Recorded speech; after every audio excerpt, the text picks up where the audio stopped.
ಆದಿರಾ dance classes.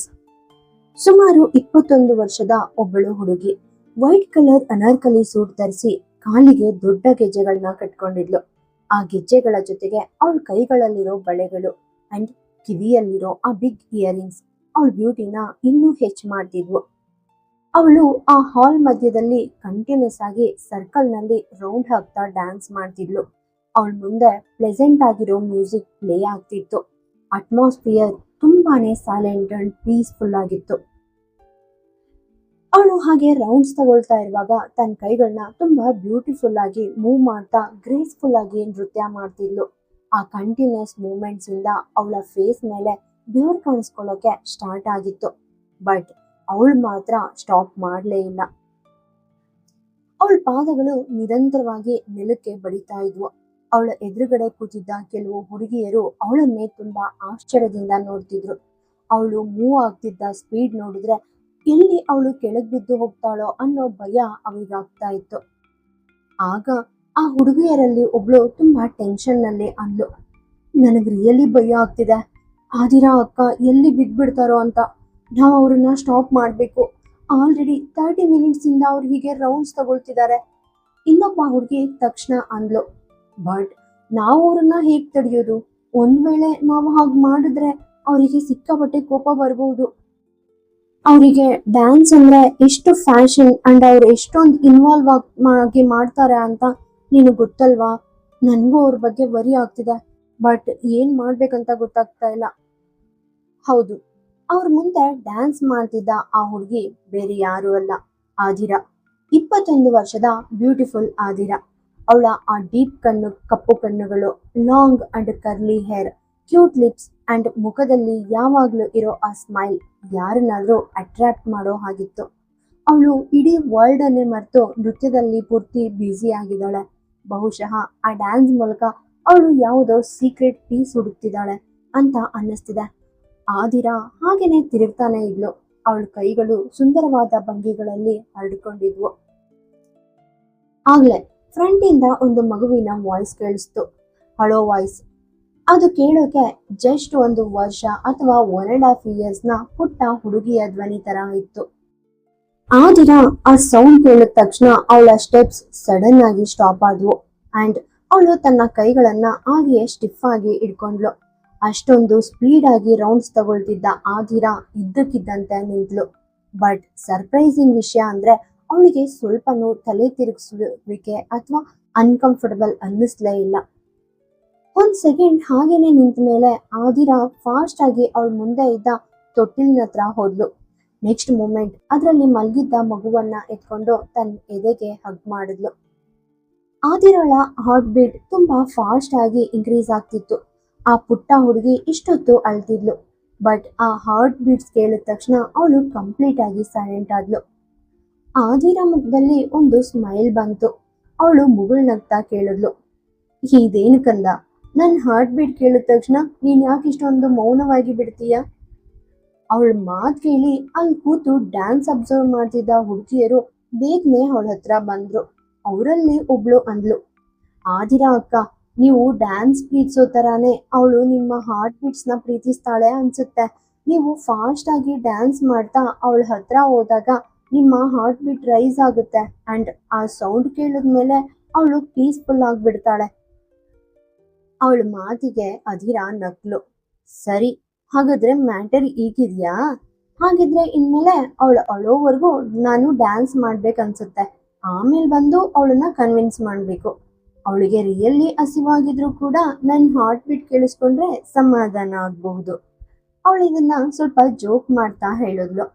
ಎಲ್ಲ ಹುಡುಗಿಯರು ನಗೋಕೆ start ಮಾಡಿದ್ರು. ಆದಿರಾ ಹೃದಿಕಾಳನ್ನ ಮತ್ತೆ ತೊಟ್ಟಿಲಲ್ಲಿ ಮಲಗಿಸಿ ನಗುತ್ತಾ ಹೇಳಿದ್ಲು, ಈಗ ನೀನ್ ಸ್ವಲ್ಪ ಹೊತ್ತು ಸುಮ್ಮನಿರು ಕಂದ. ನಾನು ನನ್ನ ಡ್ಯಾನ್ಸ್ ಕ್ಲಾಸ್ ಕಂಪ್ಲೀಟ್ ಮಾಡ್ಬೇಕು. ಇಲ್ದಿದ್ರೆ ಅದು ಇನ್ಕಂಪ್ಲೀಟ್ ಆಗಿ ಉಳಿದ್ಬಿಡುತ್ತೆ. ಇಷ್ಟು ಹೇಳಿ ಅವಳು ತನ್ನ ಪ್ಲೇಸ್ಗೆ ವಾಪಸ್ ಬಂದು ಹುಡುಗಿಯರನ್ನ ನೋಡಿದ್ಲು. ಅವರೆಲ್ಲರೂ ಅವಳನ್ನೇ ನೋಡಿ ಸ್ಮೈಲ್ ಮಾಡ್ತಿದ್ರು. ಅವಳ ಆ ಬ್ಯೂಟಿನ ನೋಡ್ತಿದ್ರೆ ಯಾರಿಗ್ ತಾನೇ ಹಾರ್ಟ್ಗೆ ಪೀಸ್ ಸಿಗಲ್ಲ ಹೇಳಿ? ಎಲ್ರು ಹಾಗೆ ನೋಡ್ತಿರೋದನ್ನ ಅಬ್ಸರ್ವ್ ಮಾಡಿದ ಆದಿರಾ ತಕ್ಷಣ ಕೇಳಿದ್ಲು, ಏನಾಯ್ತು? ನೀವೆಲ್ರೂ ನನ್ನನ್ನ ಯಾಕೆ ಹೀಗೆ ನೋಡ್ತಿದ್ದೀರಾ? ಹುಡುಗಿಯರು ತಕ್ಷಣ ತಲೆ ಅಲ್ಲಾಡಿಸಿ ತಮ್ಮ ಪ್ಲೇಸ್ಗೆ ಹೋದ್ರು. ಮ್ಯೂಸಿಕ್ ಮತ್ತೆ ಸ್ಟಾರ್ಟ್ ಆಯ್ತು. ಡಾನ್ಸ್ ಕೂಡ ಶುರುವಾಯ್ತು. ಆಧಿರ ಪಾದಗಳು ಮತ್ತೆ ಲಯಬದ್ಧವಾಗಿ ಚಲಿಸೋಕೆ ಸ್ಟಾರ್ಟ್ ಮಾಡಿದ್ವು. ಆ ಹುಡುಗಿಯರು ಆದಿರಾಳ ಸ್ಪೀಡ್ಗೆ ಮ್ಯಾಚ್ ಮಾಡೋಕೆ ಟ್ರೈ ಮಾಡ್ತಿದ್ರು. ಬಟ್ ಆದಿರಾಳ ಲೆವೆಲ್ಗೆ ಮ್ಯಾಚ್ ಮಾಡೋಕೆ ಹೇಗ್ ತಾನೇ ಸಾಧ್ಯ? ಈ ನಡುವೆ ರಾಜವಂಶಿ ಪ್ಯಾಲೇಸ್ ನಲ್ಲಿ ಒಬ್ಬ ವ್ಯಕ್ತಿ ತನ್ನ ಸ್ಟಡಿ ರೂಮ್ ನಲ್ಲಿ ಕೂತು ಲ್ಯಾಪ್ಟಾಪ್ ನಲ್ಲಿ ಒಂದು ಇಂಪಾರ್ಟೆಂಟ್ ಮೀಟಿಂಗ್ ಅಟೆಂಡ್ ಮಾಡ್ತಿದ್ದ. ಅವನು ಬ್ಲಾಕ್ ಕಲರ್ ಬಿಸ್ನೆಸ್ ಶೂಟ್ ಧರಿಸಿದ್ದ ಅಂಡ್ ಅವನ ಫೇಸ್ ಕಂಪ್ಲೀಟ್ ಆಗಿ ಎಕ್ಸ್ಪ್ರೆಷನ್ಲೆಸ್ ಆಗಿತ್ತು. ಅಲ್ಲಿ ಬೇರೆಯವರೆಲ್ಲ ಮಾತಾಡ್ತಿದ್ರು, ಬಟ್ ಇವನ್ ಮಾತ್ರ ಯಾವುದಕ್ಕೂ ರೆಸ್ಪಾನ್ಸ್ ಮಾಡ್ತಿರ್ಲಿಲ್ಲ. ಅವನಿಗೆ ಆ ಮೀಟಿಂಗ್ ನಲ್ಲಿ ಅಷ್ಟೊಂದು ಇಂಟ್ರೆಸ್ಟ್ ಇಲ್ಲ ಅಂತ ಸ್ಪಷ್ಟವಾಗಿ ಗೊತ್ತಾಗ್ತಾ ಇತ್ತು. ಸಡನ್ ಆಗಿ ಆ ವ್ಯಕ್ತಿ ತುಂಬಾ ರೂಡ್ ಆಗಿ ಹೇಳ್ದ, ಸಾರಿ, ನನಗೆ ಈ ಮೀಟಿಂಗ್ ನಲ್ಲಿ ಇಂಟ್ರೆಸ್ಟ್ ಇಲ್ಲ. ಇಷ್ಟು ಹೇಳಿ ಅವನು ತನ್ನ ಲ್ಯಾಪ್ಟಾಪ್ ಕ್ಲೋಸ್ ಮಾಡಿ ಅಲ್ಲಿಂದ ಎದ್ದ. ನೆಕ್ಸ್ಟ್ ಮೂಮೆಂಟ್ ಅವನು ತನ್ನ ಎದುರುಗಡೆ ಇದ್ದ ಟೇಬಲ್ ಮೇಲಿಂದ ಬ್ಲ್ಯಾಕ್ ಕಾಫಿ ಎತ್ಕೊಂಡು ಅದನ್ನ ಸಿಪ್ ಮಾಡೋಕೆ ಸ್ಟಾರ್ಟ್ ಮಾಡ್ದ. ಅಷ್ಟರಲ್ಲಿ ಸ್ಟಡಿ ರೂಮ್ ಡೋರ್ ನಾಕ್ ಆಯ್ತು.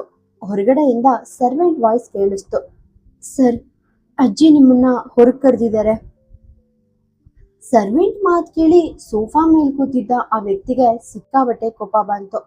ನಾನ್ ಯಾವುದೇ ಪೂಜೆ ಬರಲ್ಲ ಅಂತ ಆಲ್ರೆಡಿ ಹೇಳಿದೀನಿ, ಸೊ ನಾನ್ ಬರಲ್ಲ. ಅವರಿಗೆ ಈ ಪೂಜೆ ಮಾಡೋಕೆ ಇಷ್ಟ ಇದ್ರೆ ಅವ್ರು ಮಾಡ್ಕೊಳ್ಳಿ ಅಂತ ಹೇಳು, ಇಲ್ಲ ಅಂದ್ರೆ ಬೇಡ ಅಂತ ಹೇಳು. ಬಟ್ ನನ್ಗೆ ಈ ನಾನ್ ಸೆನ್ಸ್ ವಿಷಯಗಳಲ್ಲಿ ಸ್ವಲ್ಪನೂ ಇಂಟ್ರೆಸ್ಟ್ ಇಲ್ಲ ಅಂತ ಭಾವಶೂನ್ಯವಾಗಿ ಹೇಳ್ದ. ಇಷ್ಟು ಹೇಳ್ತಾ ಅವನು ತನ್ನ ಸೀಟಿಂದ ಎದ್ದು ಬಾಲ್ಕನಿ ಕಡೆ ನಡೆದ. ಆ ಸರ್ವೆಂಟ್ ಮುಖದಲ್ಲಿ ಈಗ ತುಂಬಾನೇ ಸ್ಯಾಡ್ ಫೀಲಿಂಗ್ ಇತ್ತು. ಯಾಕಂದ್ರೆ ಅವನು ಕರೆಯೋಕ್ ಬಂದಿದ್ದು ಬೇರೆ ಯಾರನ್ನೂ ಅಲ್ಲ, ಸಾಕ್ಷಾತ್ ರುದ್ರ ರಾಜವಂಶಿ ಎಂಬ ಡೇಂಜರಸ್ ಪರ್ಸನ್ ಅನ್ನ. ರುದ್ರ ರಾಜವಂಶಿ ಸುಮಾರು 28 ವರ್ಷದ ಒಬ್ಬ ಪವರ್ಫುಲ್ ಮ್ಯಾನ್. ಅವನ್ ಫೇಸ್ ತುಂಬಾನೇ ಕ್ಲಿಯರ್ ಆಗಿದ್ರು ಯಾವಾಗ್ಲೂ ಒಂದ್ ರೀತಿಯ ಆಂಗರ್ ಅಲ್ಲಿ ಕಾಣಿಸ್ತಿತ್ತು. ಅವನ್ ತುಟಿಗಳು ಸ್ವಲ್ಪ ಡಾರ್ಕ್ ಆಗಿದ್ರು ತುಂಬಾ ಫರ್ಮ್ ಆಗಿದ್ವು. ಕಿವಿಯಲ್ಲಿ ಒಂದು ರೆಡ್ ಡೈಮಂಡ್ ಸ್ಟಡ್, ಕೈಯಲ್ಲಿ ಎಕ್ಸ್ಪೆನ್ಸಿವ್ ವಾಚ್ ಅಂಡ್ ತುಂಬಾ ಕಾಸ್ಟ್ಲಿ ಬೂಟ್ಸ್ ಧರಿಸಿದ್ದ. ಆ ವ್ಯಕ್ತಿಯ ಫೇಸ್ ನಲ್ಲಿ ಕೋಪ ಎದ್ದು ಕಾಣ್ತಿತ್ತು. ಅಷ್ಟರಲ್ಲಿ ಯಾರೋ ಆ ಸರ್ವೆಂಟ್ ಶೋಲ್ಡರ್ ಮೇಲೆ ಕೈ ಇಟ್ಟು ಅವನಿಗೆ ಸೈಡ್ಗೆ ಹೋಗೋಕೆ ಸನ್ನೆ ಮಾಡಿದ್ರು. ಅದು ಬೇರೆ ಯಾರು ಅಲ್ಲ, ರುದ್ರ ರಾಜವಂಶಿಯ ಮುದ್ದಿನ ತಂಗಿ ಅನಿಕಾ ರಾಜವಂಶಿ. ಅನಿಕಾ ಬಂದು ರುದ್ರ ಪಕ್ಕದಲ್ಲಿ ನಿಂತ್ಕೊಂಡು ಅಂದ್ಲು, ಅಜ್ಜಿ ಈ ಪೂಜೆಯಲ್ಲಿ ನೀನು ಪಾರ್ಟಿಸಿಪೇಟ್ ಮಾಡ್ಬೇಕಂತ ಅನ್ಕೊಳ್ತಿದ್ದಾರೆ ಅಂದ್ಮೇಲೆ ನೀನ್ ಯಾಕೆ ಬರ್ಬಾರ್ದು? ಐ ಮೀನ್, ಪೂಜೆ ಮಾಡೋದು ಕ್ರೈಮ್ ಅಲ್ವಲ್ಲ. ಈ ಪೂಜೆಯಲ್ಲಿ ನೀನ್ ಭಾಗವಹಿಸೋದ್ರಿಂದ ಅಜ್ಜಿ ಮನ್ಸಿಗೆ ಸ್ವಲ್ಪ ಪೀಸ್ ಆಫ್ ಮೈಂಡ್ ಸಿಗುತ್ತೆ. ಅಂದ್ರೆ ಪ್ಲೀಸ್ ಪೂಜೆಗೆ ಹೋಗೋಣ ಬಾ. ರುದ್ರ ತುಂಬಾ ಸಿಟ್ಟಿನಿಂದ ಅವಳ ಕಡೆ ನೋಡ್ದ. ಅನಿಕಾ ಸ್ಮೈಲ್ ಮಾಡ್ತಾ ಅಂದ್ಲು, ನೀನು ಇಡೀ ವರ್ಲ್ಡ್ ಮೇಲೆ ಕೋಪ ಮಾಡ್ಕೊಳ್ಬಹುದು ಬ್ರೋ, ಬಟ್ ನಿನ್ ಸಿಸ್ಟರ್ ಮೇಲೆ ಅಲ್ಲ. ಇದು ನಿನ್ಗೂ ಗೊತ್ತು, ನನ್ಗೂ ಗೊತ್ತು. ಸೊ ಪ್ಲೀಸ್ ನನ್ಗೋಸ್ಕರ ಈ ಪೂಜೆಗೆ ಬಾ. ರುದ್ರ ಯಾವುದೇ ಎಕ್ಸ್ಪ್ರೆಷನ್ ಇಲ್ಲದೆ ಹೇಳ್ದ, ಈ ಪೂಜೆಗೆ ಯಾವುದೇ ಮೀನಿಂಗ್ ಇಲ್ಲ ಅನಿಕಾ. ಅಜ್ಜಿ ನನ್ನ ಮ್ಯಾರೇಜ್ಗೋಸ್ಕರ ಈ ಪೂಜೆ ಮಾಡ್ತಿದ್ದಾರೆ ಅಂಡ್ ನಾನ್ ಮದ್ವೆ ಆಗ್ಬೇಕಂತ ಅವರು ಬಯಸ್ತಿರೋದು ಈ ಫ್ಯಾಮಿಲಿಗೆ ಒಬ್ಬ ವಾರಸ್ದಾರ ಬೇಕು ಅನ್ನೋ ರೀಸನ್ಗಷ್ಟೆ. ಬಟ್ ನನಗೆ ಮದ್ವೆ ಅಥವಾ ಈ ತರಹದ ಯಾವುದೇ ಯೂಸ್ಲೆಸ್ ವಿಷಯಗಳಲ್ಲಿ ಇಂಟ್ರೆಸ್ಟ್ ಇಲ್ಲ. ನಾನ್ ಚಿಕ್ಕವಳಿದ್ದಾಗ ನಿನ್ ಹತ್ರ ಎಷ್ಟೊಂದು ಡಿಮ್ಯಾಂಡ್ಸ್ ಮಾಡ್ತಿದ್ದೆ ಅಂಡ್ ನೀನು ಅವನ್ನೆಲ್ಲ ಹೇಗೆ ಫುಲ್ಫಿಲ್ ಮಾಡ್ತಿದ್ದೆ ಅಂತ ನೀನು ನೆನಪಿದ್ಯಾ? ನಾನಾಗ ಮಗು ಆಗಿದ್ದೆ, ಬಟ್ ಈಗ ಅಜ್ಜಿ ಮತ್ತೆ ಮಗುವಿನ ತರ ಆಟ ಆಡ್ತಿದ್ದಾರೆ. ನೀನು ಅವಳ ಈ ಡಿಮ್ಯಾಂಡ್ ಕೂಡ ಪೂರೈಸ್ಬೇಕು. ನಿನ್ಗೆ ಮದ್ವೆ ಆಗೋಕೆ ಇಷ್ಟ ಇಲ್ಲ ಅಂದ್ರೆ ಓಕೆ, ಬಟ್ ಮಗು ಪಡೆಯೋಕೆ ಇನ್ನು ಬೇರೆ ದಾರಿಗಳಿವೆಯಲ್ಲ. ಐ ಮೀನ್ ಸರೋಗಸಿ ತರಹದ ಆಪ್ಷನ್ ನೋಡು. ಇದು ಅಜ್ಜಿಯ ಆಸೆಯನ್ನ ಪೂರೈಸುತ್ತೆ ಅಂಡ್ ನಿಂಗೆ ಯಾವುದೇ ಪ್ರಾಬ್ಲಮ್ಸ್ ಇರಲ್ಲ. ಹೀಗೆ ಹೇಳ್ತಾ ಅನಿಕಾ ಅಲ್ಲಿಂದ ಹೊರಟೋದ್ಲು. ಬಟ್ ರುದ್ರನ ಮೈಂಡ್ ನಲ್ಲಿ ಒಂದೇ ವರ್ಡ್ ಪದೇ ಪದೇ ಸೌಂಡ್ ಮಾಡ್ತಿತ್ತು, ಸರೋಗಸಿ. ಆದ್ರೆ ಮರುಕ್ಷಣವೇ ರುದ್ರನಿಗೆ ಯಾವುದೋ ಒಂದು ಮಗು ಅಳೋ ಶಬ್ದ ಕೇಳಿಸ್ತು. ಆ ವಾಯ್ಸ್ ಬಹುಶಃ ಜಸ್ಟ್ ಹುಟ್ಟಿರೋ ಮಗುವಿನ ತರ ಇತ್ತು. ತುಂಬಾ ಜೋರಾಗಿ ಅಳ್ತಿತ್ತು. ಆ ಸೌಂಡ್ ಕೇಳಿದ ತಕ್ಷಣ ರುದ್ರ ತನ್ನ ಕೈಗಳನ್ನ ಬಿಗಿಯಾಗಿ ಹಿಡ್ಕೊಂಡು ಕೋಪದಿಂದ ನಡುತ್ತಾ ಅಂದ, ನಾನು ನಿನ್ನನ್ನ ದ್ವೇಷಿಸ್ತೀನಿ ಈಶಾ. I hate you. ನೀನ್ ನನ್ನ ಹಾರ್ಟ್ ಬೀಟನ್ನ ನನ್ನಿಂದ ಕದ್ದಿದ್ಯಾ. ನಾನ್ ಪ್ರಾಮಿಸ್ ಮಾಡ್ತೀನಿ, ನೀನ್ ನನ್ನ ಎದುರುಗಡೆ ಬಂದಿನ ನೀನ್ ತಗೊಳ್ಳೋ ಪ್ರತಿಯೊಂದು ಉಸಿರಿಗೂ ನಾನು ನಿನ್ನ ಸಫರ್ ಮಾಡಿಸ್ತೀನಿ. ಅವನು ಈ ಮಾತು ಹೇಳ್ತಿರುವಾಗ ಅವನ ಫೇಸ್ ನಲ್ಲಿ ಈಶಾ ಮೇಲೆ ಇರೋ ಆ ಅಪಾರವಾದ ಹೇಟ್ರೆಡ್ ಎದ್ದು ಕಾಣ್ತಿತ್ತು. ರುದ್ರ ರಾಜವಂಶಿ ತನ್ನ ಲೈಫ್ ನಲ್ಲಿ ಅತಿ ಹೆಚ್ಚಾಗಿ ದ್ವೇಷಿಸ್ತಿದ್ದವಳು ಅಂದ್ರೆ ಅದು ಅವನ ಫಸ್ಟ್ ವೈಫ್ ಈಶಾ. ಅಷ್ಟರಲ್ಲಿ ರುದ್ರನ ಫೋನ್ ರಿಂಗ್ ಆಯ್ತು. ಅವನು ಜೇಬಿಂದ ಫೋನ್ ತೆಗೆದು ಕಾಲ್ ಅಟೆಂಡ್ ಮಾಡ್ದ. ಬಾಸ್, ನೀವ್ ಇಮ್ಮಿಡಿಯೇಟ್ ಆಗಿ ಬರ್ಲೇಬೇಕು. ಮಿಸ್ಟರ್ ಮಲ್ಹೋತ್ರಾ ಇಲ್ಲಿ ತುಂಬಾನೇ ಸೀನ್ ಕ್ರಿಯೇಟ್ ಮಾಡ್ತಿದ್ದಾರೆ. ಆ ಕಡೆಯಿಂದ ಅವನ ಅಸಿಸ್ಟೆಂಟ್ ಧ್ವನಿ ಕೇಳಿಸ್ತು. ಅಸಿಸ್ಟೆಂಟ್ ಮಾತು ಕೇಳಿ ರುದ್ರ ಕಾಲ್ ಕಟ್ ಮಾಡಿ ನೆಕ್ಸ್ಟ್ ಸೆಕೆಂಡ್ ತನ್ನ ರೂಮ್ ಇಂದ ಹೊರಗೆ ಬಂದ. ಅವನು ರಾಜವಂಶಿ ಪ್ಯಾಲೇಸ್ನ ಪಾರ್ಕಿಂಗ್ ಏರಿಯಾಗೆ ಬಂದು ತನ್ನ ಕಾರ್ ಹತ್ತಿದ. ಅಜ್ಜಿ ಪೂಜೆಯಲ್ಲಿ ಅವನಿಗಾಗಿ ವೇಟ್ ಮಾಡ್ತಿದ್ರು ಕೂಡ ಅವನು ಯಾವುದನ್ನು ಕೇರ್ ಮಾಡದೆ ಅಲ್ಲಿಂದ ಹೊರಟೋದ. ಈ ನಡುವೆ ಅಧಿರಾಳ ಡ್ಯಾನ್ಸ್ ಕ್ಲಾಸಸ್ ಮುಗ್ದಿತ್ತು. ಈಗ ಆ ಡ್ಯಾನ್ಸ್ ಅಕಾಡೆಮಿ ಮೇಲಿರೋ ತನ್ನ ಸಣ್ಣ ಅಪಾರ್ಟ್ಮೆಂಟ್ ನ ಕಿಚನ್ ನಲ್ಲಿ ಅವಳು ಅಡಿಗೆ ಮಾಡ್ತಿದ್ಲು. ರುದಿಕಾಗೆ ಬಾಟಲಿಯಲ್ಲಿ ಹಾಲ್ ಫಿಲ್ ಮಾಡಿ ತನಗೋಸ್ಕರ ಮ್ಯಾಗಿ ಪ್ರಿಪೇರ್ ಮಾಡ್ಕೊಂಡ್ಲು. ಫುಡ್ ರೆಡಿ ಆದ್ಮೇಲೆ ಅವಳು ತನ್ನ ರೂಮ್ಗೆ ವಾಪಸ್ ಬಂದ್ಲು. ಅಲ್ಲಿ ರುದಿಕಾ ಬೆಡ್ ಮೇಲೆ ಮಲಗಿದ್ಲು. ಆದಿರ ಅವಳನ್ನ ಎತ್ಕೊಂಡ ತಕ್ಷಣ ಶಾಕ್ ಆಯ್ತು. ರುದಿಕಾಳ ಇಡೀ ಬಾಡಿ ಸುಡ್ತಿತ್ತು. ಅವಳಿಗೆ ತುಂಬಾನೇ ಹೈ ಫೀವರ್ ಇರೋ ಹಾಗೆ ಅನ್ನಿಸ್ತು. ಆದಿರ ತುಂಬಾ ಗಾಬರಿಯಿಂದ ಅಂದ್ಲು, ಕಂದ, ಇದೇನಿದು? ನಿನ್ಗೆ ಡೈಲಿ ಹೀಗೆ ಜ್ವರ ಬರ್ತಿದೆ. ಇದು ಹೇಗ್ ಕಂಟಿನ್ಯೂ ಆಗುತ್ತೆ ಮಗು? ನಾನ್ ನಿನ್ಗೆ ಸ್ವಲ್ಪ ಕೂಡ ಕೋಲ್ಡ್ ಆಗೋಕೆ ಬಿಡ್ತಿಲ್ಲ. ನೀನನ್ನ ಅಷ್ಟೊಂದು ಕೇರ್ ಮಾಡ್ತೀನಿ, ಆದ್ರೂ ನಿನ್ಗೆ ಫೀವರ್ ಬರ್ತಿದೆ. ಹೀಗೆ ಹೇಳ್ತಾ ಅವಳು ರುದಿಕಾಳನ್ನ ತನ್ನ ಮಡ್ಲಲ್ಲಿ ಕೂರಿಸ್ಕೊಂಡು ಬೆಡ್ ಮೇಲಿದ್ದ ಮೆಡಿಸಿನ್ ಕೊಡೋಕೆ ಸ್ಟಾರ್ಟ್ ಮಾಡಿದ್ಲು. ರುದಿಕಾಗೆ ಆಕ್ಚುಲಿ ಪ್ರತಿದಿನವೂ ಜ್ವರ ಬರ್ತಿತ್ತು. ಸೊ ಅದಿರ ಅವಳಿಗೆ ಅದೇ ಮೆಡಿಸಿನ್ ಕೊಡ್ತಿದ್ಲು ಅಂಡ್ ಸ್ವಲ್ಪ ಹೊತ್ತಿನ ನಂತರ ಅವಳ ಫೀವರ್ ಕಮ್ಮಿ ಆಗ್ತಿತ್ತು. ರುದಿಕಾ ತನ್ನ ಮುಷ್ಟಿರೋ ಕಣ್ಗಳಿಂದ ಅದಿರಾಳನ್ನ ನೋಡ್ತಿದ್ಲು. ಆದಿರ ಸ್ಮೈಲ್ ಮಾಡ್ತಾ ಅವಳ ಹಣೆಯ ಮೇಲೆ ಕಿಸ್ ಮಾಡಿದ್ಲು. ಈಗ ಬಾಟಲಿಯಿಂದ ಅವಳಿಗೆ ಹಾಲ್ ಕುಡಿಸ್ತಾ ಮುಗುಳ್ನಗುತ್ತಾ ಹೇಳಿದ್ಲು, ಇನ್ನು ಕೆಲವು ದಿನಗಳವರೆಗೆ ಈ ಹಾಲ್ ಕುಡಿ ಮಗು. ಆಮೇಲೆ ನೀನು ದೊಡ್ಡವಳಾದ್ಮೇಲೆ ನಾವಿಬ್ರು ಒಟ್ಟಿಗೆ ಮ್ಯಾಗಿ ತಿನ್ನೋಣ. ನಾನ್ ಏನ್ ಮಾಡ್ಲಿ ಕಂದ? ನಿನ್ನ ಈ ಅದಿರಾಳಿಗೆ ಬೇರೆ ಏನನ್ನು ಕುಕ್ ಮಾಡೋಕ್ ಬರಲ್ಲ, ಜಸ್ಟ್ ಮ್ಯಾಗಿ ಮಾಡೋದ್ ಬಿಟ್ರೆ. ಹೀಗೆ ಹೇಳ್ತಾ ಅವಳು ನಗೋಕೆ ಸ್ಟಾರ್ಟ್ ಮಾಡಿದ್ಲು ಅಂಡ್ ರುದಿಕಾ ಕೂಡ ಅವಳ ಜೊತೆ ನಗ್ತಿದ್ಲು. ಸ್ವಲ್ಪ ಹೊತ್ತಲ್ಲೇ ಆದಿರ ರುದಿಕಾಗೆ ಹಾಲ್ ಕುಡಿಸಿ ತನ್ನ ಮ್ಯಾಗಿ ಕೂಡ ಫಿನಿಶ್ ಮಾಡಿ ಅವಳ ಜೊತೆ ಬೆಡ್ ಮೇಲೆ ಮಲಗಿದ್ಲು. ಒಂದು ಸಣ್ಣ ವರ್ಲ್ಡ್ ಅಂಡ್ ಆ ಜಗತ್ತಿನಲ್ಲಿ ಜಸ್ಟ್ ಇಬ್ರು ಜನರು, ಒಬ್ಳು ಅದಿರ ಅಂಡ್ ಇನ್ನೊಬ್ಳು ರುದಿಕಾ. ಆದ್ರೆ ಈಗ ಆ ವರ್ಲ್ಡ್ಗೆ ಒಂದು ದೊಡ್ಡ ಡಿಸಾಸ್ಟರ್ ಬರೋಕೆ ರೆಡಿ ಆಗಿತ್ತು. ಆ ವಿಪತ್ತಿನ ಹೆಸರು ರುದ್ರ ರಾಜವಂಶಿ.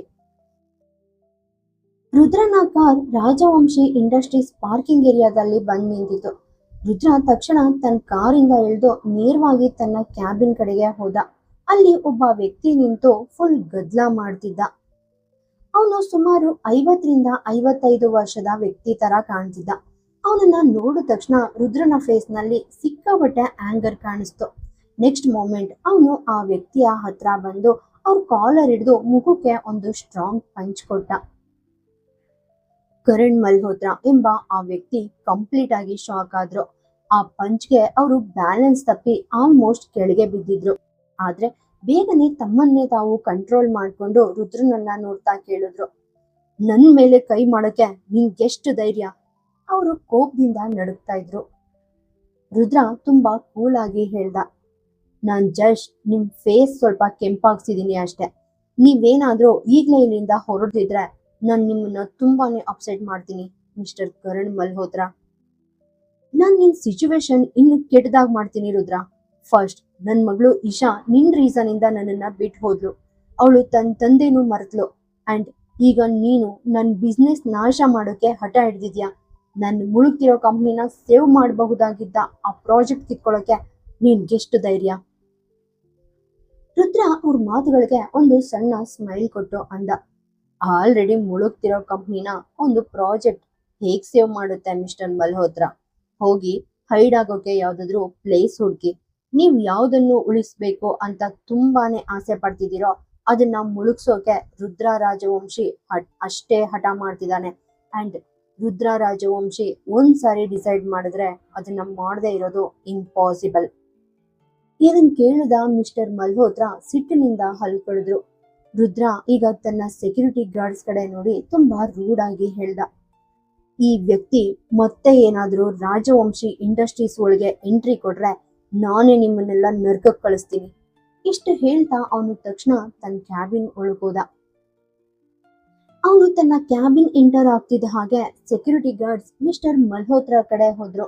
ಆಗ ಮಲ್ಹೋತ್ರ ಸಿಟ್ಟಿನಿಂದ ಅಂದ್ರು, ನನ್ನನ್ನ ಮುಟ್ಟೋಕೆ ಟ್ರೈ ಮಾಡಿದ್ರೆ ಎಚ್ಚರ, ನಿಮ್ಮೆಲ್ರೂ ಕೈ ಮುರಿದು ಹಾಕ್ತೀನಿ. ನಾನು ನಿಮ್ ಬಾಸ್ ಹೆದರೋನಲ್ಲ. ಇಷ್ಟು ಹೇಳ್ತಾ ಅವರು ಅಲ್ಲಿಂದ ಹೊರಗೋಗೋಕೆ ಸ್ಟಾರ್ಟ್ ಮಾಡಿದ್ರು. ಅವರು ಹೋಗೋದನ್ನ ನೋಡಿ ಆಫೀಸ್ ಸ್ಟಾಫ್ ಅವ್ರ ಮಾತುಗಳನ್ನ ಕೇಳಿ ನಗೋಕೆ ಸ್ಟಾರ್ಟ್ ಮಾಡಿದ್ರು. ಆ ಸಂಜೆ ಅದಿರ ಎಚ್ಚರ ಆಗಿ ರುದಿಕಾಳನ್ನ ನೋಡಿದ್ಲು. ಆಮೇಲೆ ಸ್ಮೈಲ್ ಮಾಡ್ತಾ ಅಂದ್ಲು, ಇನ್ನೊಂದು 10 ಮಿನಿಟ್ಸ್ ಮಲ್ಗು ಮಗು, ನಾನ್ ಬೇಗನೆ ಫ್ರೆಶ್ ಆಗಿ ಬರ್ತೀನಿ. ಇಷ್ಟು ಹೇಳ್ತಾ ಅವಳು ತಕ್ಷಣ ಬೆಡ್ ಮೇಲಿಂದ ಎದ್ದು ವಾಶ್ರೂಮ್ಗೆ ಹೋದ್ಲು. ವಾಶ್ರೂಮ್ ಇಂದ ಹೊರಗೆ ಬಂದ್ಮೇಲೆ ಅವಳಿಗೆ ಗ್ರೋಸರಿ ಶಾಪಿಂಗ್ ಮಾಡ್ಬೇಕಂತ ನೆನ್ಪಾಯ್ತು. ಆಮೇಲೆ ಅವಳು ಚಹಾ ಮಾಡೋಕೆ ಸ್ಟಾರ್ಟ್ ಮಾಡಿದ್ಲು. ಒಂದು ಡೀಪ್ ಬ್ರೆತ್ ತಗೊಂಡು ಹೃತಿಕಾ ಹತ್ರ ಬಂದ್ಲು. ನೆಕ್ಸ್ಟ್ ಮೂಮೆಂಟ್ ಅವಳು ನಿದ್ದೆ ಮಾಡ್ತಿದ್ದ ಹೃತಿಕಾಳನ್ನ ಎತ್ಕೊಂಡು ಮಾರ್ಕೆಟ್ಗೆ ಹೊರಟ್ಲು. ಅಷ್ಟರಲ್ಲಿ ಅನಿಕಾ ಕಾಲ್ ಮಾಡಿದಾಗ ರುದ್ರ ಆಫೀಸ್ ನಲ್ಲಿದ್ದ. ಅವನು ಕಾಲ್ ಪಿಕ್ ಮಾಡ್ದ. ಇನ್ನೊಂದ್ ಕಡೆಯಿಂದ ಅನಿಕಾಳ ವಾಯ್ಸ್ ಕೇಳಿಸ್ತು, ನಾನ್ ಏನಾದ್ರೂ ಹೇಳಿದ್ರೆ ನೀನ್ ನನ್ ಮಾತ್ ಕೇಳ್ತೀಯಾ? ರುದ್ರ ಯಾವುದೇ ಎಕ್ಸ್ಪ್ರೆಷನ್ ಇಲ್ದೆ ಅಂದ, ಇವತ್ತಂತ ಅಲ್ಲ, ನೀನ್ ಹೇಳಿರೋ ಯಾವ ವಿಷಯವನ್ನಾದ್ರೂ ನಾನು ಇದುವರೆಗೂ ರಿಜೆಕ್ಟ್ ಮಾಡಿದೀನಾ? ನಿನ್ಗೇನ್ ಬೇಕಂತ ಹೇಳು. ಚಾಕ್ಲೇಟ್ಸ್, ತುಂಬಾ ಚಾಕ್ಲೇಟ್ಸ್ ಬೇಕು. ಬಟ್ ಕಂಡೀಷನ್ ಏನಂದ್ರೆ ನೀನೇ ಪರ್ಸನಲ್ ಆಗಿ ಹೋಗಿ ಆ ಚಾಕ್ಲೇಟ್ಸ್ ತರ್ಬೇಕು. ಅವಳ ಮಾತ್ ಕೇಳಿ ಸರ್ಪ್ರೈಸ್ ಆದ ರುದ್ರ ಅಂದ, ಬಟ್ ನಾನ್ ಆ ಚಾಕ್ಲೇಟ್ಸ್ ಆರ್ಡರ್ ಮಾಡೋದ್ರಲ್ಲಿ ಏನ್ ಡಿಫ್ರೆನ್ಸ್ ಇದೆ? ಯಾರಾದ್ರೂ ಅವುಗಳನ್ನ ಡೆಲಿವರಿ ಮಾಡೋದಕ್ಕೂ ಅಥವಾ ನಾನೇ ಪರ್ಸನಲ್ ಆಗಿ ಹೋಗಿ ತರೋದಕ್ಕೂ ವ್ಯತ್ಯಾಸ ಇದೆಯಾ? ಅನಿಕಾ ತಕ್ಷಣ ಆನ್ಸರ್ ಮಾಡಿದ್ಲು, ಖಂಡಿತ ಡಿಫರೆನ್ಸ್ ಇದೆ ಅಣ್ಣ, ತುಂಬಾನೇ ವ್ಯತ್ಯಾಸ ಇರುತ್ತೆ. ನಿನ್ನ ಲವ್ ಆ ಚಾಕ್ಲೇಟ್ಸ್ ನ ಇನ್ನೂ ಸ್ಪೆಷಲ್ ಮಾಡುತ್ತೆ. ನೀನು ನನ್ಗೋಸ್ಕರ ಶಾಪಿಂಗ್ ಮಾಡೋಕ್ ಹೋದಾಗ ನನ್ಗವು ಇನ್ನೂ ಹೆಚ್ಚು ಟೇಸ್ಟಿಯಾಗಿ ಫೀಲ್ ಆಗುತ್ತೆ. ರುದ್ರ ಒಂದು ಡೀಪ್ ಬ್ರೆತ್ ತಗೊಂಡು ಅಂದ, ಸರಿ ಓಕೆ, ನಾನ್ ಸ್ವಲ್ಪ ಹೊತ್ತಲ್ಲೇ ವಾಪಸ್ ಬರ್ತೀನಿ. ಇಷ್ಟು ಹೇಳಿ ಅವನು ಕಾಲ್ ಕಟ್ ಮಾಡಿ ಅನಿಕಾಗೆ ಚಾಕ್ಲೇಟ್ಸ್ ಬೈ ಮಾಡೋಕೆ ಮಾರ್ಕೆಟ್ ಕಡೆ ಹೊರಟ. ಶಾಪಿಂಗ್ ಮಾರ್ಟ್ ಹೊರಗಡೆ ಒಂದು ಕ್ಯಾಬ್ ಬಂದು ನಿಂತ್ಕೊಂತು. ಅಂಡ್ ಆದಿರಾ ರುತಿಕಾ ಜೊತೆ ಕೆಳಗೆ ಇಳಿದ್ಲು. ಅವಳು ರುತಿಕಾಳನ್ನ ತನ್ನ ಮಡ್ಲಲ್ಲಿ ಎತ್ಕೊಂಡಿದ್ಲು. ಆಕ್ಚುಲಿ ಅವಳು ಯಾವಾಗ್ಲೂ ರುತಿಕಾ ಜೊತೆ ಶಾಪಿಂಗ್ ಹೋಗುವಾಗ ಒಂದು ಫ್ರಾಮ್ ಯೂಸ್ ಮಾಡ್ತಿದ್ಲು. ಬಟ್ ಇವತ್ತು ಹಾಗೇನೆ ಬಂದಿದ್ದಾಳೆ. ಒಬ್ಬಳೆ ಮಗುವನ್ನ ಇಟ್ಕೊಂಡು ಶಾಪಿಂಗ್ ಮ್ಯಾನೇಜ್ ಮಾಡೋದು ಹೇಗೆ ಅಂತ ಅವಳಿಗೆ ಅರ್ಥ ಆಗ್ತಿರ್ಲಿಲ್ಲ. ಪ್ರತಿಯೊಂದು ಐಟಮ್ ಸೆಲೆಕ್ಟ್ ಮಾಡೋದು, ಅದರಲ್ಲೂ ರುತಿಕಾಳನ್ನ ಕೈಯಲ್ಲಿ ಇಟ್ಕೊಂಡು ಶಾಪಿಂಗ್ ಮಾಡೋದು ಅವಳಿಗೆ ತುಂಬಾನೇ ಡಿಫಿಕಲ್ಟ್ ಆಗಿತ್ತು. ಅವಳು ಮಾರ್ಟ್ ಒಳಗೆ ಹೋಗಿ ತನಗೋಸ್ಕರ ಒಂದು ಟ್ರಾಲಿನ ತಗೊಂಡು ಅದರಲ್ಲಿ ರುತಿಕಾಳನ್ನ ಕೂರಿಸಿದ್ಲು. ರುತಿಕಾ ನಗ್ತಾ ಆ ಟ್ರಾಲಿಯಲ್ಲಿ ಎದ್ ನಿಲ್ಲೋಕೆ ಟ್ರೈ ಮಾಡ್ತಿದ್ಲು. ಆದಿರಾ ಅವಳನ್ನೇ ನೋಡ್ತಾ ಅಂದ್ಲು, ಇಲ್ಲ ಕಂದ, ಹಾಗೆ ತಮಾಷೆ ಮಾಡಬಾರ್ದು. ನೀನ್ ಹೀಗೆಲ್ಲ ಮಾಡಿದ್ರೆ ನೀನ್ ಆದಿರಾ ನನಗೋಸ್ಕರ ಅಂಡ್ ನಿನ್ಗೋಸ್ಕರ ಹೇಗ್ ಶಾಪಿಂಗ್ ಮಾಡ್ತಾಳೆ ಹೇಳು? ಅವಳು ಹೀಗೆ ಹೇಳ್ತಾ ಟ್ರಾಲಿನ ಪುಷ್ ಮಾಡ್ತಾ ಸುತ್ತಲೂ ಐಟಮ್ಸ್ ನೋಡ್ತಾ ಹೋದ್ಲು. ಅವಳು ನಿಧಾನವಾಗಿ ಒಂದೊಂದೇ ವಸ್ತುಗಳನ್ನ ಟ್ರಾಲಿಯಲ್ಲಿಡೋಕೆ ಸ್ಟಾರ್ಟ್ ಮಾಡಿದ್ಲು. ಈ ನಡುವೆ ಶಾಪಿಂಗ್ ಮಾರ್ಟ್ ಹೊರಗಡೆ ಒಂದು ಕಾರ್ ಬಂದು ನಿಂತ್ಕೊಂತು. ಅಂಡ್ ಮಾಸ್ಕ್ ಧರಿಸಿದ ರುದ್ರ ರಾಜವಂಶಿ ಅದರಿಂದ ಇಳ್ದ. ಅವನು ಪಬ್ಲಿಕ್ ಪ್ಲೇಸ್ಗೆ ಹೋದಾಗ್ಲೆಲ್ಲ ಯಾವಾಗ್ಲೂ ಮಾಸ್ಕ್ ವೇರ್ ಮಾಡ್ತಿದ್ದ. ಇಲ್ದಿದ್ರೆ ಅವನ ಬಗ್ಗೆ minute to minute news publish ಆಗ್ತಿತ್ತು. ಹುಡುಗಿಯರು ಅವನನ್ನ ನೋಡಿದ ತಕ್ಷಣ ಫುಲ್ ಕ್ರೇಜಿ ಆಗ್ತಿದ್ರು. ಅಂಡ್ ಮೀಡಿಯಾದವರಿಗೆ ಅವರ TRPಗೋಸ್ಕರ ಒಳ್ಳೆ ಮಸಾಲಾ ನ್ಯೂಸ್ ಸಿಕ್ಕ ಹಾಗೆ ಆಗ್ತಿತ್ತು. ರುದ್ರ ಮಾರ್ಟ್ ಒಳಗಡೆ ಬಂದ. ಅಂಡ್ ಅವನು ಬಂದ ತಕ್ಷಣ ಒಂದು ಟ್ರಾಲಿ ತಗೊಂಡು ಶಾಪಿಂಗ್ ಸ್ಟಾರ್ಟ್ ಮಾಡ್ದ. ಅನಿಕಾಗೆ ಯಾವ ಪರ್ಟಿಕ್ಯುಲರ್ ಚಾಕ್ಲೇಟ್ ಇಷ್ಟ ಅಂತ ಅವನಿಗೆ ಗೊತ್ತಿರ್ಲಿಲ್ಲ. ಸೊ ಅವನು ಸಿಕ್ಕ ಎಲ್ಲಾ ಚಾಕ್ಲೇಟ್ಸ್ಗಳನ್ನ ಟ್ರಾಲಿ ಲೋಡ್ ಮಾಡ್ತಿದ್ದ.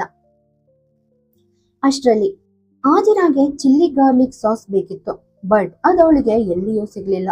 ಅವಳು ತನ್ನ ಟ್ರಾಲಿನ ಅಲ್ಲಿಗೆ ನಿಲ್ಸಿ ರುದಿಕಾಳನ್ನ ನೋಡ್ತಾ ಅಂದ್ಲು, ಜಸ್ಟ್ 2 ಮಿನಿಟ್ಸ್ ಕೊಡು ಕಂದ, ನಾನು ಈಗ್ಲೇ ಬರ್ತೀನಿ, ಓಕೆನಾ? ಹೀಗೆ ಹೇಳ್ತಾ ಅವಳು ಫಾಸ್ಟ್ ಆಗಿ ಆ ಸಾಸ್ ಹುಡ್ಕೊಂಡು ಹೋದ್ಲು. ಅಷ್ಟರಲ್ಲಿ ರುದ್ರ ಕೂಡ ತನ್ನ ಟ್ರಾಲಿನ ಫುಲ್ ತುಂಬಿಸಿದ್ದ. ಈಗ ಅವನು ಅನಿಕಾಗೆ ಚಾಕ್ಲೇಟ್ಸ್ ಮಾತ್ರವಲ್ಲದೆ variety juices, sweets, cup cakes and ಇನ್ನೂ ತುಂಬಾನೇ ಐಟಮ್ಸ್ ಬೈ ಮಾಡಿದ್ದ. ಅವನು ತನ್ನ ಟ್ರಾಲಿ ಪುಷ್ ಮಾಡ್ತಾ ಬಿಲ್ಲಿಂಗ್ ಕೌಂಟರ್ ಕಡೆ ಹೋಗ್ತಿದ್ದಾಗ ಅವನ್ ಜೇಬಲ್ಲಿದ್ದ ಫೋನ್ ರಿಂಗ್ ಆಯ್ತು. ಅವನು ಚೆಕ್ ಮಾಡಿದಾಗ ಅನಿಕಾ ಮತ್ತೆ ಕಾಲ್ ಮಾಡ್ತಿರೋದು ಕಾಣಿಸ್ತು. ಅವನು ಕಾಲ್ ಪಿಕ್ ಮಾಡ್ದ. ಇನ್ನೊಂದ್ ಕಡೆಯಿಂದ ಅನಿಕಾ ವಾಯ್ಸ್ ಕೇಳಿಸ್ತು. ನಾನ್ ನಿನ್ಗೋಸ್ಕರ ಎಷ್ಟೊಂದ್ ಹೊತ್ತಿಂದ ವೇಟ್ ಮಾಡ್ತಿದ್ದೀನಿ ಗೊತ್ತಾ ಅಣ್ಣ. ನಿನ್ಗೆ ಚಾಕ್ಲೇಟ್ ತರೋಕೆ ಇಷ್ಟ ಇಲ್ದಿದ್ರೆ ಹೇಳು, ನಾನೇ ಆರ್ಡರ್ ಮಾಡ್ಕೊಳ್ತೀನಿ. ಅವಳ ಮಾತ್ ಕೇಳಿ ರುದ್ರ ಭಾವಶೂನ್ಯವಾಗಿ ಅಂದ. ನಾನ್ ಬರ್ತಿದ್ದೀನಿ ಅನಿಕಾ, ನಾನ್ ಚಾಕ್ಲೇಟ್ ತರ್ತೀನಿ ಅಂತ ಹೇಳಿದ್ಮೇಲೆ ಖಂಡಿತ ತರ್ತೀನಿ. ನೀನ್ ಹೀಗೆ ಪದೇ ಪದೇ ಕಾಲ್ ಮಾಡೋ ಅವಶ್ಯಕತೆ ಇಲ್ಲ. ಇಷ್ಟು ಹೇಳಿ ಅವನು ಕಾಲ್ ಕಟ್ ಮಾಡ್ದ. ಆ ಕಾಲ್ ಅಟೆಂಡ್ ಮಾಡೋ ಹರಿಬರಿಯಲ್ಲಿ ಅವನು ತನ್ನ ಕೈಯನ್ನ ಟ್ರಾಲಿಯಿಂದ ತೆಗೆದಿದ್ದ. ವಾಪಸ್ ಕೈ ಇಡುವಾಗ ಅದು ಪಕ್ಕದಲ್ಲಿದ್ದ ಬೇರೆ ಟ್ರಾಲಿಯ ಮೇಲೆ ಬಿತ್ತು ಅಂಡ್ ಅವನಿಗೆ ಗೊತ್ತಿಲ್ದೇನೆ ಆ ಟ್ರಾಲಿನೇ ತಗೊಂಡು ಕೌಂಟರ್ ಕಡೆ ಹೋದ.